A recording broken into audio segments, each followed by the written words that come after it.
गिनती की पुस्तक अध्याय 25। गिनती की पुस्तक अध्याय 25। इस्राएलियों का वेश्यागमन और उसका दंड।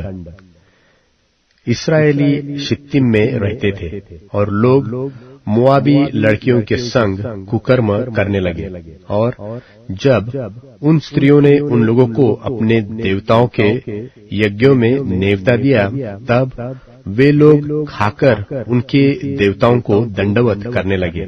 यो इस्राएली बालपोर देवता को पूजने लगे।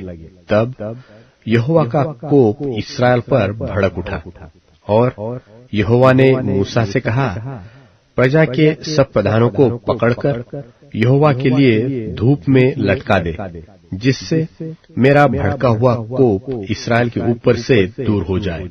तब मूसा ने इस्राएली न्यायियों से कहा, तुम्हारे जो जो आदमी बालपोर के संग मिल गए हैं, उन्हें घात करो। और जब इस्राएलियों की सारी मंडली मिलाप वाले तंबू के द्वार पर रो रही थी, तो एक इस्राएली पुरुष मूसा और सब लोगों की आंखों के सामने एक मिद्यानी स्त्री को अपने साथ अपने भाइयों के पास ले आया।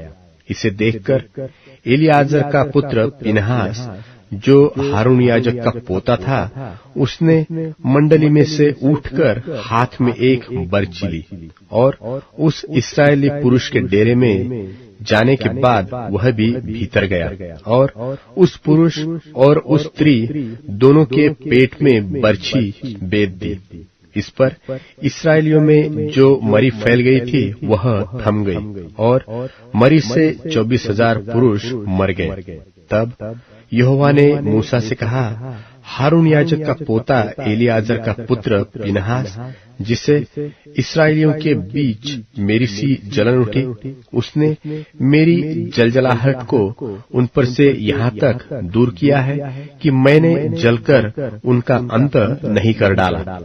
इसलिए तू कह दे कि मैं उससे शांति की वाचा बांधता हूँ, और वह उसके लिए और उसके बाद उसके वंश के लिए सदा के याजक पद की वाचा होगी, क्योंकि उसने अपने परमेश्वर के लिए जलन उठी और उसने इस्राएलियों के लिए प्रायश्चित किया। जो इस्राएली पुरुष मिद्यानी स्त्री के संग मारा गया, उसका नाम जिम्री था। वह साल का पुत्र और शिमोनियों में से अपने पितरों के घराने का प्रधान था। और जो मिद्यानी स्त्री मारी गई, उसका नाम कोजबी था। वह सूर की बेटी थी, जो मिद्यानी पितरों के एक घराने के लोगों का प्रधान था। फिर यहोवा ने मूसा से कहा, मिद्यानियों का सता और उन्हें मार, क्योंकि पोर के विषय और कोजबी के विषय वे तुमको छल करके सताते हैं। कोजबी तो एक मिद्यानी प्रधान की बेटी और मिद्यानियों की जाति बहन थी, और मरी के दिन में पोर के मामले में मारी गई। That's it. Please like and subscribe the channel and press the bell icon to get new video updates.